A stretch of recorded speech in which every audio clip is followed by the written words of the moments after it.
មេរៀនទី3ដោះបំណុលនិងគ្រប់គ្រងលុយអានេះខ្លាំងជាងមេរៀនទី1ទី2ទៀតបងប្អូនទាំងអស់គ្នាមេរៀនទី1ទី2គ្រាន់តែកត់ចំណូលចំណាយយើងធ្លាប់កត់ហើយត្រូវអីតែមេរៀនទី3នេះគឺការដែលយើងត្រូវស្វែងយល់អំពីចំណាយហើយបងប្អូនថាចេះចុំបងគ្រាន់តែដោះបំណុលហេតុអីចាំបាច់មករៀនពីចំណាយទៅអីអានេះបាត់លុយអត់ដឹងខ្លួនបងប្អូនទាំងអស់គ្នាបាត់លុយរាល់ថ្ងៃអត់ដឹងខ្លួនអញ្ចឹងមេរៀននេះគឺសំខាន់ខ្លាំងមែនតើកុំភ្លេច save ហើយកុំភ្លេច report ផងបងប្អូនទាំងអស់គ្នាហើយជួយ comment ឲ្យខ្ញុំទាំងអស់គ្នាដើម្បីបានកម្លាំងចិត្តធ្វើវីដេអូតទៀតចឹងអ្វីគឺជាចំណាយចាចំណាយគឺអ្វីដែលយើងចាយរាល់ថ្ងៃត្រូវអញ្ចឹងចំណាយមានពីរប្រភេទគឺចំណាយចាំបាច់និងចំណាយមិនចាំបាច់ចឹងវីដេអូនេះរៀងវែងបន្តិចសូមបងប្អូនស្ដាប់ឲ្យដល់ចប់ឲ្យដឹងថាអីគេដែលខ្ញុំចាយខុសអីគេដែលខ្ញុំចាយត្រូវចាចឹងចំណាយទី1គឺចំណាយមិនចាំបាច់អញ្ចឹងចំណាយមិនចាំបាច់ហ្នឹងមានអីគេខ្លះទី1ទិញអាហារលើសពីតម្រូវការឥឡូវយើងទៅមើលទូទឹកកកយើងវិញម្ហូបអាហារអីគេខ្លះដែលយើងតែងតែសល់ឲ្យបោះចោល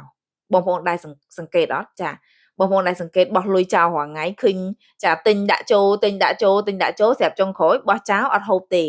បងប្អូនបោះលុយចោលរាល់ថ្ងៃហ្នឹងចំណុចទី1ចំណុចទី2ទិញសម្ភារៈតាមអារម្មណ៍អាវ៉ាន់ខ្លះអត់ត្រូវប្រើទេតែទិញមកទុកចោលទុកយូរហើយអត់ប្រើទៀតបោះចោលបោះលុយចោលទៀតឃើញទេបងប្អូនទាំងអស់គ្នាទី3គឺការប្រើអគ្គិសនីប្រើភ្លើងយើងណាទឹកភ្លើងយើងហ្នឹងគឺខ្ជះខ្ជាយជួនកាលបើកភ្លើងចោលចាអត់ដែរបិទទេចាហើយទឹកវិញចាជួនកាលប្រើគឺអត់សន្សំសំចៃអ្នកខ្លះឃើញយើងតែបន្តិចបន្តិចណាដែលយើងចាយលុយចោលរាល់ថ្ងៃបោះលុយចោលរាល់ថ្ងៃបងប្អូនទាំងគ្នាទី4ហ្នឹងគឺបងសេវាផ្សេងៗដែលមិនប្រើប្រាស់ឧទាហរណ៍ថាអ៊ីនធឺណិតចោះជួនកាលនៅផ្ទះតែម្នាក់ឯងទេផ្ទះហ្នឹងនៅតែម្នាក់ឯងបងសេវាមួយឆ្នាំ200អីចឹងទៅដល់ពេលនៅតែម្នាក់ឯងអញ្ចឹងពេលខ្លះយើងអាចប្រើតែត្រឹម 3G ឬក៏អីក៏បានដែរអញ្ចឹងណាតែយើងត្រូវបង់សេវាអ៊ីនធឺណិតទាំងយើងប្រើប្រាស់តែម្នាក់ឯងអ្នកនរគ្នាឃើញខាតទេចាម្នាក់ឯងតែចំណាយរហូតដល់ទៅមួយឆ្នាំ2ទៅ300ដុល្លារទី5ហ្នឹងគឺការចេញទៅហូបក្រៅញឹកញាប់ពេកចានិយាយទៅគឺអត់សូវបាយផ្ទះទេភាគច្រើនគឺនៅក្រៅអ្នកនរគ្នាដឹងហើយមកហូបនៅក្រៅវាថ្លៃចាវាថ្លៃជាងខាងយើងដែលយើងធ្វើនៅផ្ទះជួនកាល20000យើងធ្វើនៅផ្ទះយើងអាចញ៉ាំបាន2ទៅ3នាក់តែជួនកាលយើងទៅក្រៅចា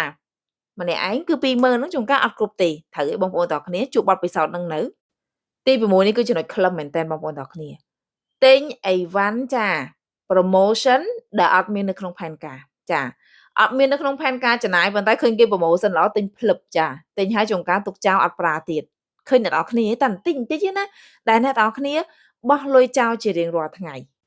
តោះអញ្ចឹងស្ដាប់6ចំណុចហ្នឹងហើយត្រូវអីគេខ្លះដែលបងប្អូនគិតថាខ្លួនឯងត្រូវហ្នឹងទាំង6ហ្នឹងអាច comment នៅក្នុងវីដេអូខ្ញុំបានអញ្ចឹងឥឡូវយើងមកនិយាយបន្តទាក់ទងជាមួយនឹងចំណាយចាំបាច់ចាចំណាយចាំបាច់មានអីគេខ្លះមាន6ដូចគ្នាបងប្អូនទាំងអស់គ្នាទី1ចំណាយទៅលើថ្លៃម្ហូបហើយម្ហូបហ្នឹងទិញឲ្យត្រូវទៀតអីដែលត្រូវរាងកាយចង់បានណាចាកុំទិញអីដែល